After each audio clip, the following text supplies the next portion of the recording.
네, 안녕하세요. 콘텐츠 코리아 랩 장비 소개 영상입니다. 이 영상에선 소니의 알파7 M3라는 카메라를 알아보도록 하겠습니다. 알파7 M3는 2018년 정도에 나온 카메라고요. 24.2메가픽셀의 촬영이 가능한 35mm 풀프레임 카메라입니다. 액정은 92만 화소의 2.95인치 액정이 달려있고요. 이 카메라는 캐논, 니콘이 우세하던 카메라 시장에서 소니의 존재감을 제대로 각인시킨 모델이라고 볼 수 있습니다. 알파7R, 알파7S, 알파9 같은 카메라들은 모두 고가인데 비교적 저가의 가격으로 나와서 풀프레임 바디의 대중화에 큰 기여를 하고 있습니다. 풀프레임이 뭐냐고요? 풀프레임은 이미지 센서의 크기를 지칭하는 말인데요.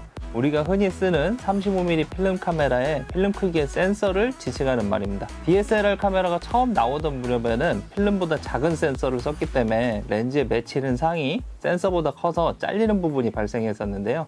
이것을 크롭바디라고 합니다. 센서가 작기 때문에 이미지의 화소수라든가 퀄리티가 좀 떨어졌었죠. 하지만 시간이 지나면서 더 큰 센서를 사용하게 됐고요.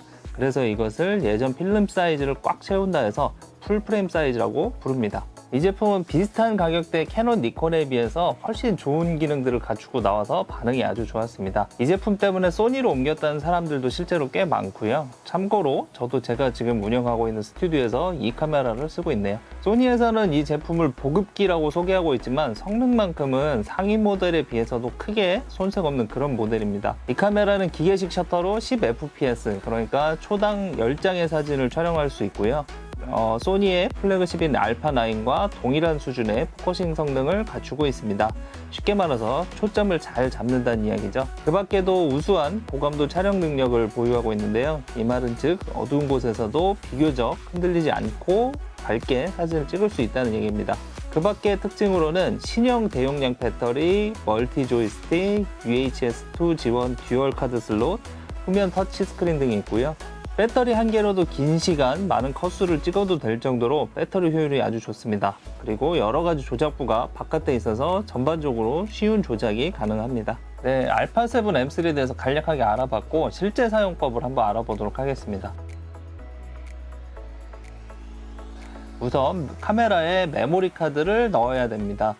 스마트폰 같은 경우엔 자체적으로 내장 메모리가 있어서 따로 메모리 카드를 넣지 않아도 되지만 일반적으로 카메라들은 별도의 저장 매체가 필요합니다. 메모리 카드는 우측에 있는 커버를 열면 되는데요. 우측면 상단에 있는 조그만 레버를 아래로 당기면 됩니다.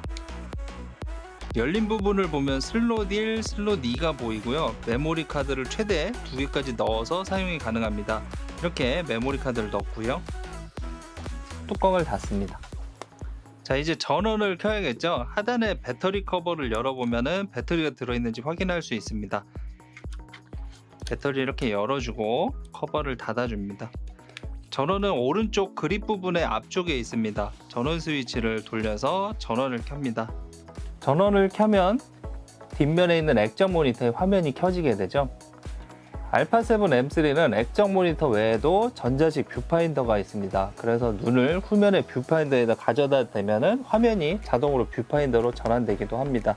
뷰파인더 앞에 센서가 있어요. 그래서 이 센서 부분을 손으로 가려도 액정이 안 나오는 경우가 있거든요. 그래서 갑자기 액정이 안 보이면은 그것도 확인해 보셔야 됩니다. 이제 원하는 카메라의 모드를 선택합니다. 상단에 보면 이렇게 생긴 다이얼이 있는데요. 이걸 돌려서 원하는 모드로 설정을 합니다. 상단의 메뉴는 다음과 같습니다. 인텔리전트 자동 장면 인식을 사용해서 촬영할 수 있습니다. 프로그램 자동, 노출을 자동으로 조절해서 촬영할 수 있습니다. 뿐만 아니라 메뉴를 사용해서 다양한 설정을 선택할 수도 있습니다. 조리개 우선, 배경을 흐리게 하고자 할 때와 같은 경우에 조리개를 조절해서 촬영할 수 있습니다. 셔터 우선, 셔터 속도를 수동으로 조절해서 빠르게 움직이는 피사체 등을 촬영할 수 있습니다. 수동 노출, 노출을 조정해서 원하는 노출로 정지 이미지를 촬영할 수 있습니다. 메모리 호출은 사전에 등록한 자주 사용하는 모드 또는 수치 설정을 호출해서 이미지를 촬영할 수 있습니다. 동영상 촬영에 대한 노출 모드를 변경할 수 있습니다. 슬로우 퀵 모션, 슬로우 모션 및 퀵 모션 동영상을 촬영할 수 있습니다. 장면 선택, 장면에 따른 사전 설정을 사용해서 촬영할 수 있습니다. 카메라 뒷면을 보면 버튼들이 참 많은데요. 우선 메뉴 버튼은 카메라의 전반적인 설정을 관리하는 버튼입니다. 카메라에서 무언가를 바꾸고 싶을 때 누르면 됩니다. 조작휠의 상하좌우 부분을 누르거나 조작휠을 돌려서 조절하고자 하는 설정을 선택한 다음에 조작휠의 가운데를 눌러주세요. FN이라고 써져 있는 이 펑션 버튼은 카메라에서 자주 쓰는 기능들을 모아둔 곳인데요. 드라이브 모드, 초점 모드, 초점 영역, ISO, 측광 모드, 플래시 모드, 플래시 보정, 화이트 밸런스 등의 기능들을 조작할 때 누르면 됩니다. 마찬가지로 조작휠의 상하좌우를 눌러서 원하는 기능을 선택한 뒤에 앞쪽 다이얼을 돌려서 원하는 설정을 선택한 다음에 조작휠의 가운데를 눌러주세요. 카메라를 잘 모르시는 분들은 어떤 모드를 사용해야 되는지 몰라서 고민하시는 경우가 많은데요. 카메라를 잘 모른다 하시는 분 그냥 오토에 두고 찍으시면 됩니다. 요즘은 카메라 성능이 워낙 좋아져서 이걸로만 찍어도 대부분의 사진은 그냥 쓸만하게 나옵니다. 카메라를 좀 사용해 보신 분들이라면 매뉴얼, 조리개 우선, 셔터 우선 모드 중에서 설정을 해주시면 됩니다. 조리개 조절은 이 앞에 있는 다이얼을 돌리시면 되고요. 왼쪽으로 돌리면 조리개가 더 커지고 오른쪽으로 돌리면 조리개가 더 좁혀집니다.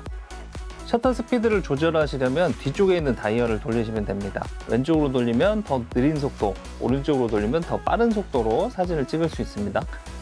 셔터 스피드가 빨라질수록 빛을 받아들이는 시간이 짧아지기 때문에 사진은 더 어두워질 수 있습니다.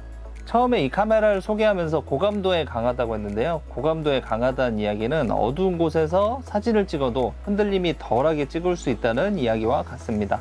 하지만 흔들림만 줄어드는 게 아니고 고감도로 갈수록 사진에 거친 질감이 생기게 됩니다. 이것을 노이즈라고 부르는데요. 흔들린 사진보다는 사진이 좀 거칠더라도 결과물이 흔들림 없이 나오는 게 좋은 경우가 있죠. 물론 삼각대를 두고 찍으면 당연히 흔들림은 없겠죠. 콩코랩에 있는 조명들과 같이 사용하려면 동조기를 이 카메라 위에 있는 멀티페이스 인터슈 부분에 꽂고 스트로브의 조명을 켜고 사용하면 됩니다. 보통 스튜디오에서 가장 많이 쓰는 조리개는 F8의 셔터 속도 125분의 1로 설정하면 대부분의 촬영에 별 무리가 없습니다. 사진이 좀 어둡게 찍힌다 싶으면 ISO를 조금씩 올리거나 낮춰보세요.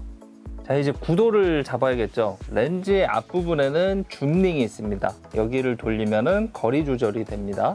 물체를 가까이 당겨서 찍고 싶거나 멀리 찍고 싶을 때 돌리면 됩니다.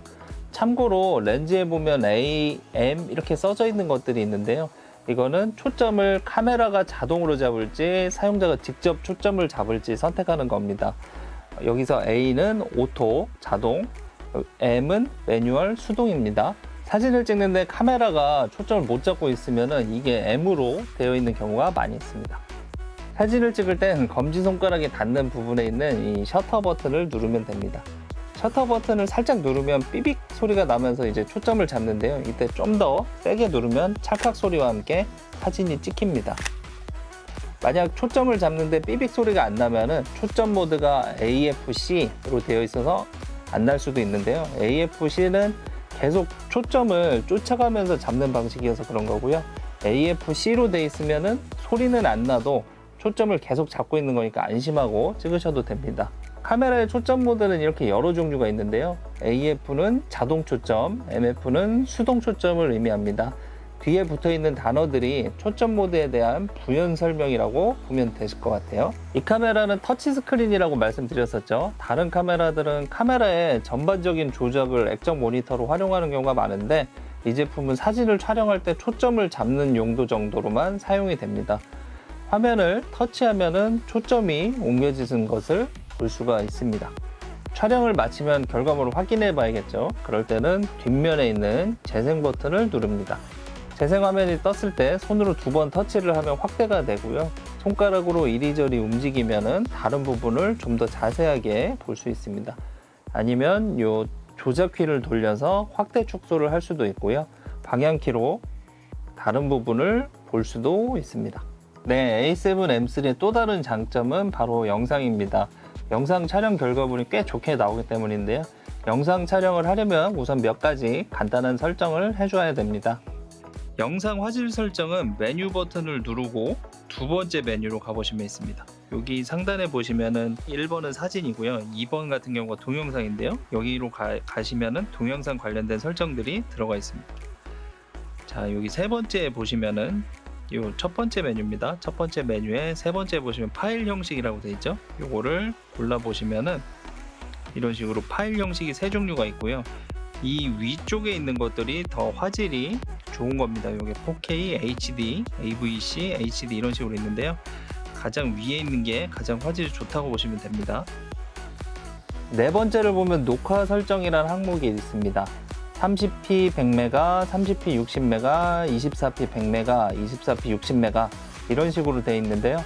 앞에 숫자는 초당 프레임의 숫자고 뒤에 붙어 있는 건 화질 설정입니다. 화질이 높을수록 당연히 용량도 많이 사용하겠죠? 네, 이제 녹화를 시작해 보겠습니다. 방법은 아주 간단합니다. 뷰파인더 오른쪽에 붙어 있는 빨간 버튼을 누르면 녹화가 시작됩니다. 녹화를 중지하고 싶다면 다시 한번 누르면 되겠죠? 알파7 M3는 기본적으로 손떨림 방지 기능이 내장되어 있지만 아무래도 흔들림이 완벽히 보장되는 건 아닙니다. 그래서 안정적인 영상을 찍으려면 삼각대를 사용하거나 짐벌 같은 장비를 사용해야 합니다. 콩코랩에는 짐벌이 있으니까 이거랑 같이 사용하면 되겠죠. 짐벌 사용법은 위비레스 영상을 참고해 주세요. 촬영이 다 끝나면은 메모리 카드를 빼서 PC로 복사해 주면 됩니다. A7 M3는 영상 촬영 분야에서도 많이 사용하는 카메라이니만큼 영상도 꽤 훌륭한 걸 확인할 수 있습니다. 네, 이렇게 A7 M3의 기능에 대해서 한번 알아봤는데요. 이 카메라 아직도 잘 팔리고 있을 정도로 잘 만들어진 모델이고 기능이 아주 좋습니다. 이 짧은 영상을 통해서 모든 기능을 전달하지 못해서 아쉬운데요. 워낙 유명한 제품이다 보니까 블로그나 유튜브에 관련된 글과 영상이 아주 많습니다. 그런 것들을 찾아보시면 큰 도움이 될 것 같습니다. 네, 시청해 주셔서 감사합니다.